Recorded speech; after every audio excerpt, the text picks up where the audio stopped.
Bienvenidos. Hoy abordaremos un tema que genera un profundo debate en el ejercicio del derecho, la ética en la defensa de una persona culpable. La pregunta que guía nuestra exposición es directa pero compleja. ¿Merece defensa todo acusado incluso cuando sabemos o presumimos que es culpable? Cuando hablamos de culpable conviene distinguir dos sentidos. Culpabilidad legal, que es cuando una persona ha sido probada más allá de duda razonable, y luego está la culpabilidad moral o epistemológica, que se basa en intuición, confesión privada o evidencia no judicializada que nos hace creer que alguien cometió el delito. El abogado con frecuencia se enfrenta a la segunda, sospechas o certezas morales que no equivalen a una condena formal. Esa diferencia es crucial porque el sistema penal opera con criterios procesales y probatorios, no con convicciones privadas. El conflicto aparece así. Por un lado, existe el deber profesional del abogado, que es garantizar la defensa técnica y procesal de quien se le confía, y por otro, la moral personal del profesional, que puede sentir repulsión ética al representar a alguien que considera culpable. Esta tensión no es meramente psicológica, tiene implicancias institucionales.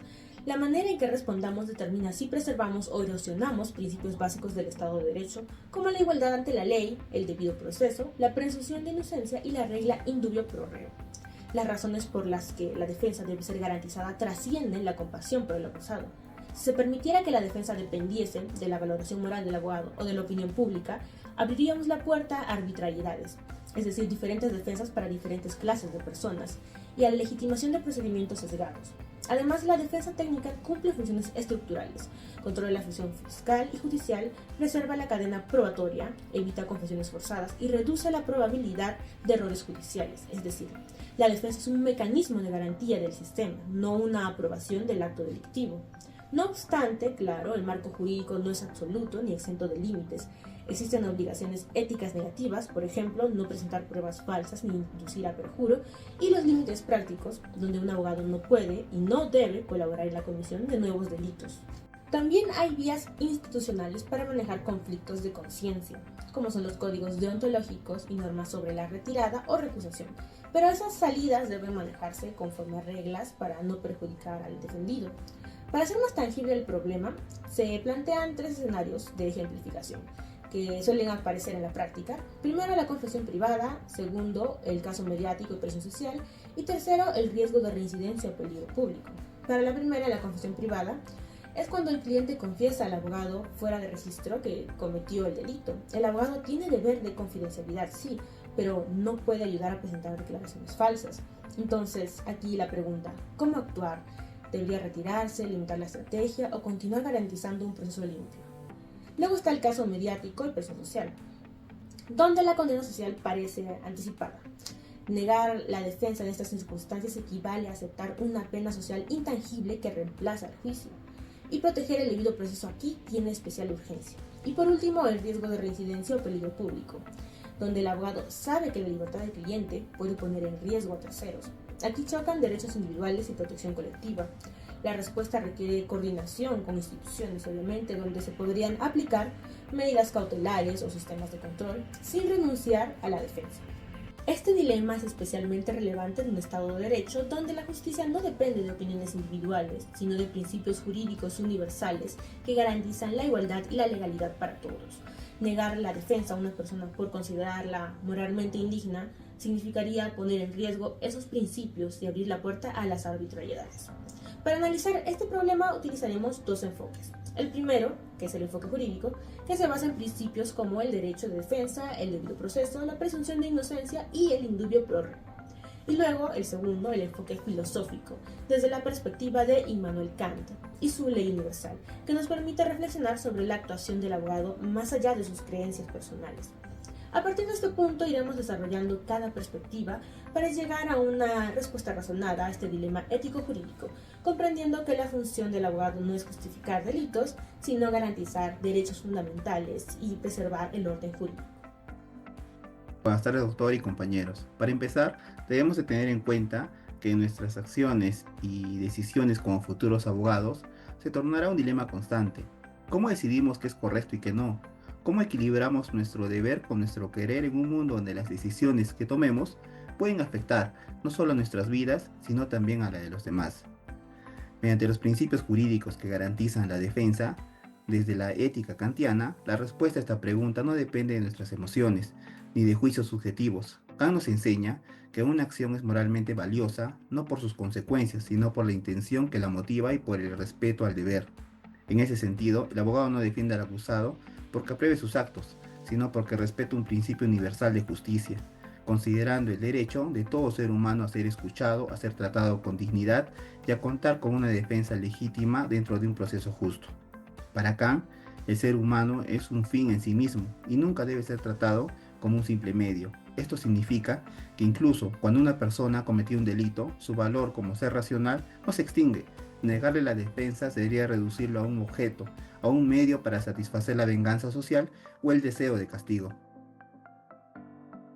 En cuanto a los principios, en ese sentido, el derecho de defensa, reconocido como una garantía constitucional, permite que toda persona, sin distinción, cuente con un abogado que lo defienda.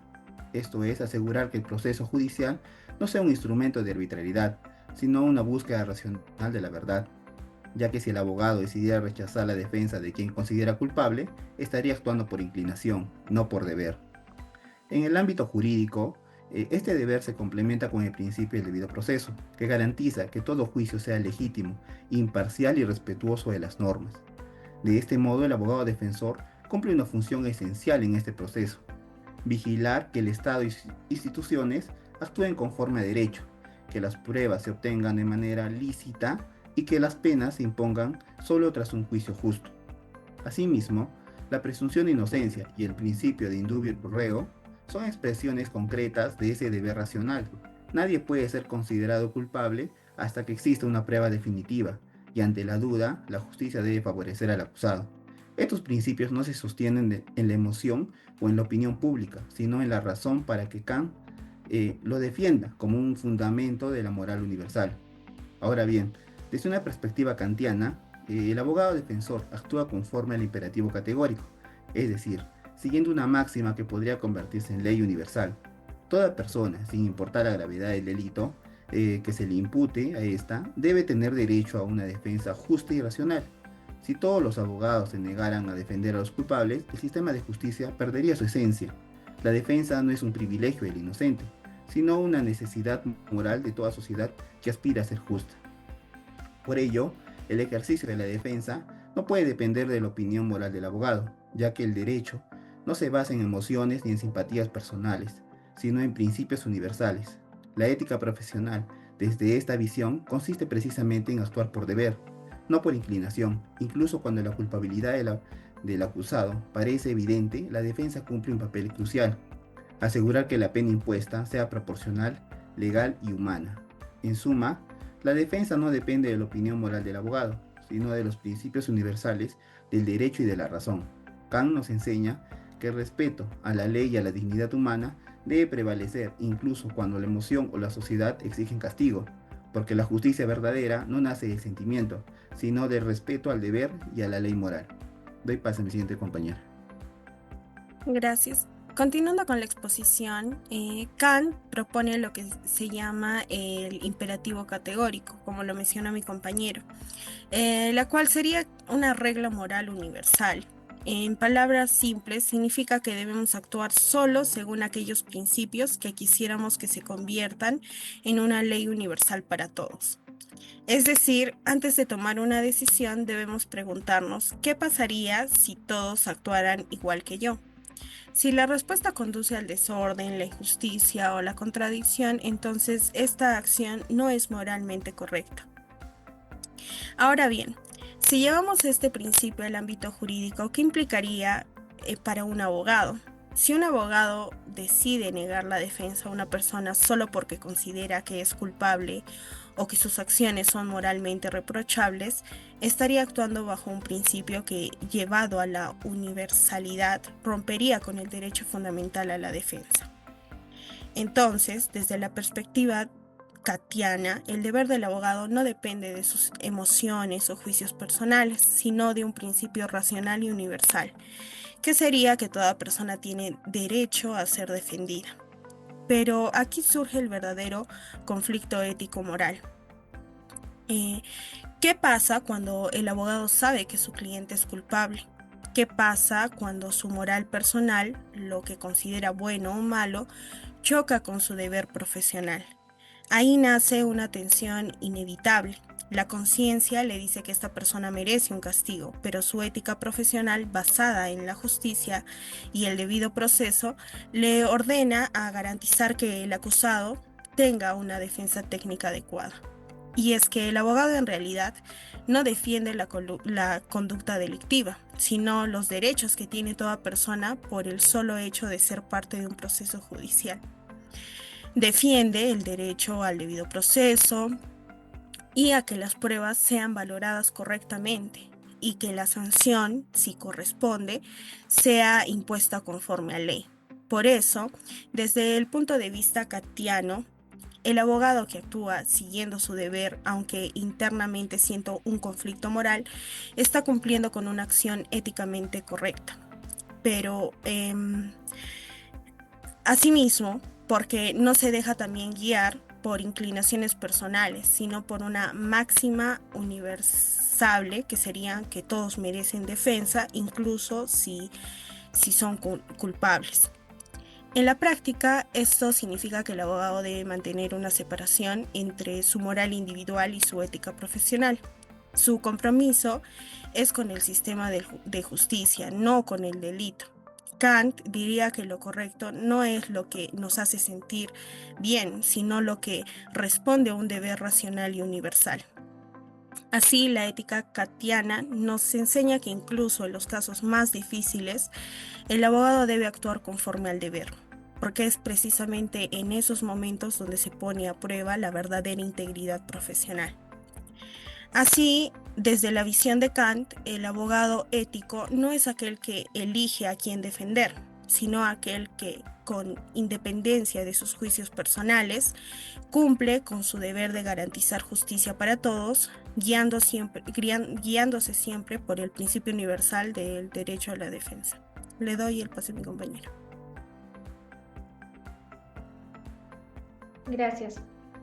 Bueno, como puntos claves, tenemos como primer punto que jurídicamente todos merecen defensa porque el derecho garantiza que toda persona cuente con un abogado que lo represente, para así asegurar un proceso justo y el respeto al debido proceso.